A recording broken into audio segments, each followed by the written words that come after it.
മരിച്ചതിന് ശേഷം പ്രമോഷനും ശമ്പളവും വാങ്ങുന്ന ഒരു കേസ് കണ്ടിട്ടുണ്ട്. അത് കൊള്ളാം, നല്ലതല്ലേ? മരിച്ചതിന് ശേഷവും ശമ്പളം കിട്ടുകയെന്ന് വെച്ചാൽ എന്തൊരു കേമാ അത്. പ്രൊമോഷൻ കിട്ടുകയെന്ന് വെച്ചാൽ അതിനേക്കാൾ കേമാ.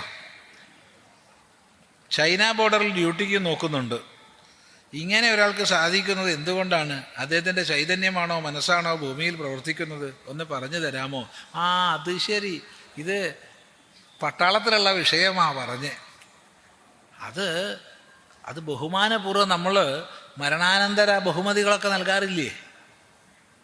അതുപോലെ വിശിഷ്ടമായ സേവനത്തെ മാനിച്ച് നമ്മൾ അദ്ദേഹത്തിൻ്റെ സാന്നിധ്യം സങ്കല്പിച്ചിട്ട്, ഭാരതരാഷ്ട്രം അദ്ദേഹത്തിൻ്റെ സാന്നിധ്യം സങ്കല്പിച്ചിട്ട് അദ്ദേഹത്തിന് മേലുദ്യോഗസ്ഥന് കൊടുക്കേണ്ട എല്ലാ ബഹുമാനവും കൊടുത്തുകൊണ്ട് ആദരിക്കുന്ന ഒരു പ്രക്രിയയാണ്.